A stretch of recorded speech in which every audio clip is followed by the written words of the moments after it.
दोस्तों आज कई खबरें हैं। खबर नंबर 1 कि कैसे बजरंग दल और विश्व हिंदू परिषद के वो कार्यकर्ता जो जगह जगह जैसे ही मुसलमानों को देखते हैं यानी दाढ़ी टोपी वालों को देखते हैं तो अचानक इनके अंदर का हिंदुत्व जाग जाता है, कट्टर सनातनी जाग जाता है। तो यही तमाशा होता है। गोकशी का मामला तो आप जानते हैं, ये गोरक्षक हैं, इस नाम पर ये जगह जगह उत्पात करते हैं। लेकिन इस बार ये भारी पड़ गया। भारी इस कदर पड़ा कि पहले उन्हें थाने लाया गया, थाने में लाकर लाइट बंद की गई और फिर कंबल उड़ाकर जो कंबल कुटाई हुई है उसकी एक तस्वीर दिखाता हूं। आज आपको दिखाऊंगा दर्द में करा रहा है बजरंग दल का एक नेता। यही नहीं, इसके अलावा आपको दिखाऊंगा कि ये मजार वो मजार। अरे अगर किसी मंदिर में कोई घटना घटती है बिना जांच के ही मुसलमानों को दोषी ठहरा दिया जाता है। लेकिन आज आपको ये दिखाता हूं कि कैसे वाराणसी, जी हां, मोदी जी के संसदीय क्षेत्र में उनका सपना पूरा करने के लिए जब मंदिर तोड़े गए और तो और अब खुलकर साधु संतों ने भी मोर्चा खोल दिया है। लेकिन भावना हाथ गैंग आज भी इस बात को लेकर परेशान है कि यह देश हिंदू राष्ट्र बनकर रहेगा, वो भी देखिएगा। और दिल्ली में रेखा गुप्ता जी की सरकार आने के बाद और बिहार में नीतीश बीजेपी की सरकार आने के बाद हिंदुओं का कितना कल्याण हो रहा है, आज उनके आंसुओं से ही देख और सुन लीजिएगा। नमस्कार, मैं हूं प्राज्वल गौतम और आप देख रहे हैं खबर चौक। दरअसल हिंदुवादी संगठन के नाम पर क्या क्या होता है ये सबको पता लग गया। हिंदुवादी संगठन में मेरा चैनल किसी भी तरह के संगठन जो जाति या धर्म के आधार पर बनकर उत्पात काटते हैं उनको कतई समर्थन नहीं करते। हमारा साफ कहना है, इस देश में संविधान और कानून है। अगर आपको कुछ चीज बुरी लगती है, अगर किसी चीज में आपको दिक्कत पैदा होती है तो पुलिस है, प्रशासन है, लेकिन ये खुद ही जज बन जाते हैं और खुल के मारपीट करते हैं। अब आज आपको मैं खबर दिखाने जा रहा हूं, देखिए कैसे करा रहा है बजरंग दल का एक नेता जिसे थाने में बत्ती बंद करके कंबल कुटाई की गई। जरा सुनिए। परिचय बता दीजिए। मैं बजरंग दल जिला संयोजक विनोद मौर्य नाम है। क्यों प्रदर्शन कर रहे हैं, क्या मांगे हैं? ये कल एक NPW था मेरा, उसमें गौकची में मैं गवाह था। मेरे पिताजी का भी देहांत हो गया, मैं नहीं आ पाया, इस कारण से मेरा NPW हुआ।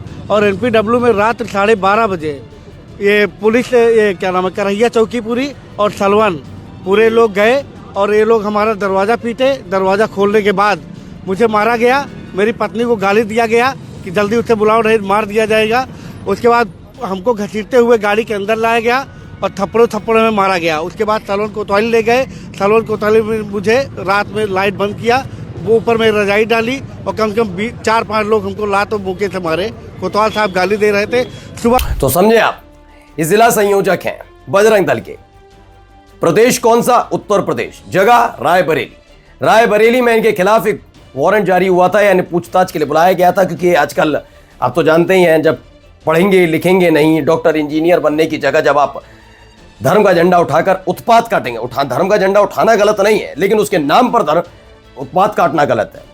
जय श्री राम क्या है? जय श्री राम जयकारा है, लेकिन इन्होंने नारे में तब्दील किया और उसके नाम पर तमाशा किया।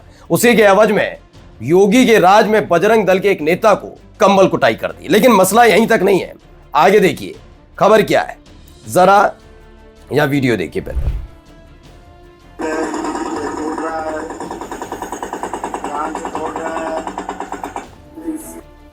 तो देखिए ये तोड़ा जा रहा है, मंदिर है, बताया जा रहा है मंदिर टूटा जा रहा है। अब साधु संतों को भी जरा सुनिए। ताकत देखिए कैसे मंदिर तोड़े जा रहे हैं।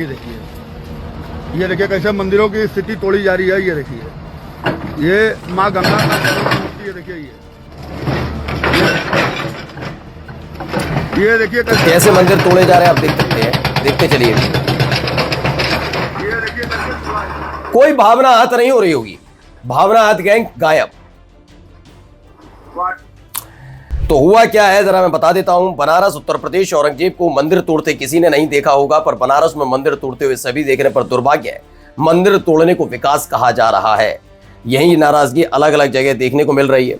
आगे देखिए खबर, इनसे भी देखिए, सुनिए क्या कह रहे हैं। काशी हमारा किस चीज से प्रसिद्ध है? अपने पुराने धरातल से, अपने पुराने संस्कृतिकों से, लेकिन इस सबसे खिलवाड़ किया जा रहा है। क्या काशी के मणिकर्णिका तीर्थ पर देखिए कि ये विकास जो हो रहा है, ये विकास के नाम पर विनाश का कार्य हो रहा है। अब हर एक सनातनी कह रहा है विकास के नाम पर विनाश हो रहा है, लेकिन भावना हाथ गैंग आज भी हिंदू राष्ट्र की मांग करती है। नहीं हो भरोसा तो जरा सुन लीजिए। इस धर्मशाला नहीं बनाना, जिस आधार पर बंटवारा हुआ, जब पाकिस्तान अलग किया गया, किन कटमुल्लों को पाकिस्तान भेजो और बाकी हिंदुओं का हिंदुस्तान है, हिंदू राष्ट्र है, तो हमारा भारत देश हमें हिंदू राष्ट्र चाहिए, जिसमें गौ हमारी राष्ट्र माता हो, हिंदी हमारी राष्ट्रभाषा हो। तो समझ गए आप, इनकी भावनाएं सिर्फ थोड़ी सी वहां होती है जहां पर सामने वाला पक्ष बस बीजेपी से जुड़ा ना हो, बीजेपी का नेता कोई आरोपी ना हो, वरना अंकिता भंडारी हत्याकांड में देख लेते आप हिंदुवादी संगठन उतरते, लेकिन नहीं उतरे क्योंकि वह बीजेपी। कुलदीप सिंह सेंगर वाले मामले में कोई नहीं उतरा, लड़की हिंदू थी, लेकिन नहीं, इनको भी हिंदू राष्ट्र वाली बात तो चाहिए, लेकिन हिंदू राष्ट्र के अंदर मंदिर जो तोड़ रहे हैं उनके खिलाफ सिर्फ आवाज वहां उठनी है जहां पर अगर मुसलमान आरोपी पाया जाएगा। यहां पर कोई आवाज उठती हुई नजर नहीं आती। आगे भी सुनिए, बहुत है, देखिए यहां पर विरोध प्रदर्शन सब निकलेगा, सुनिए।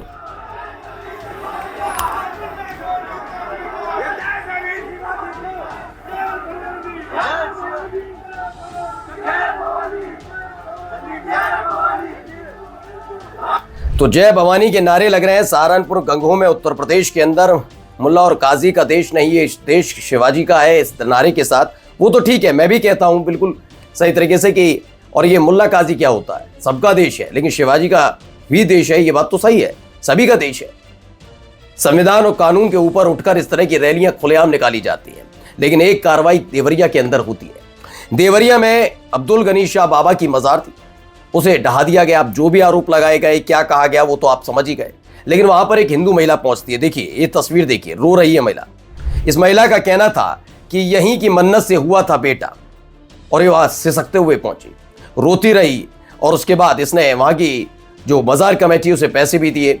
अब आते हैं, आपको लेकर चलते हैं दिल्ली। दिल्ली में अब अद्भुत विकास हो रहा है, जरा देख लो कान खोलकर और आंख खोलकर। हमारे ससुर बनाते बनाते बेचारे चले गए बीच में, अभी हमने बनता भी नहीं है और तोड़ने का वो आ गया। बताओ कहाँ जाएंगे हम? घर बनाया था अभी बनाया, सारी जमा पूंजी इसमें लगा दी, हम कहाँ जाएंगे?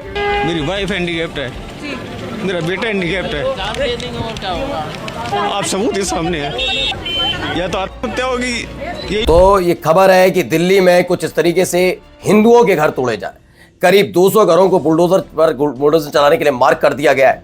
यही आपको हमने बिहार में भी दिखाया था कि कैसे मुसलमानों के घर जब गिरते थे तो जश्न होता था, लेकिन अब क्या हो रहा है, यहां मातम मनाया जा रहा है। और मैंने पहले भी कहा था, बुलडोजर न्याय का प्रतीक नहीं हो सकता। बुलडोजर के नाम पर आप कभी इनके सुनिए, बुलडोजर के नाम पर क्या कहते हैं, अपनी पीठ थपथपाते हैं। इनसे कभी सुनिए, हमेशा मंच पर खड़े होकर हमने ये तोड़ दिया, हमने वो तोड़ दिया, उसे मिट्टी में मिला दिया, कभी कहा कि हमने ये बना दिया, क्या बना दिया पूछ लीजिएगा इनसे। और जाते जाते जरा ये तस्वीर भी देखिएगा, कैसे पोल खुलती है इस देश के उन पत्रकारों की जो पत्रकारिता छोड़कर चाटुकारिता करते हैं। चित्रा त्रिपाठी ने ट्वीट किया, ईरानी महिला ने उतार फेंका हिजाब, कुछ तस्वीरें भी साझा की। ये एक प्रदर्शन की तस्वीरें थी और लिखती हैं, आखिर कोई कब तक सहे। तो चित्रा त्रिपाठी ने जल्दबाजी में एक कर तो दिया, लेकिन इनको ये पता ही नहीं था, दरअसल ये तस्वीर किसी मुस्लिम महिला की नहीं थी, ये तस्वीर है कैमलिन इरोज की। और इन्होंने ईरान के अंदर भी प्रदर्शन नहीं किया, फ्रांस की एक्टिविस्ट हैं जिन्होंने दिखाने के लिए विरोध के तौर पर पहले हिजाब पहना और फिर वीडियो मतलब कैमरे के सामने उसे उतारा, फोटो खिंचवाए और उसके बाद अपना विरोध दर्ज कराया। सबको हक है, हिजाब या कोई भी किसी भी महिला के साथ या किसी के साथ भी जबरदस्ती नहीं हो सकती, किसी के साथ नहीं कर सकते आप जबरदस्ती कि वो हिजाब पहने ना पहने, नकाब पहने ना पहने, लेकिन आप नकाब और हिजाब खींच भी नहीं सकते। यही चित्रा त्रिपाठी थी, जब नीतीश कुमार ने एक मुस्लिम महिला का हिजाब खींचा था तो उनको समर्थन दे रही थी। आज कहती हैं हिजाब उतार फेंका और जानकारी तक नहीं थी कि वो महिला है कौन। नमस्कार।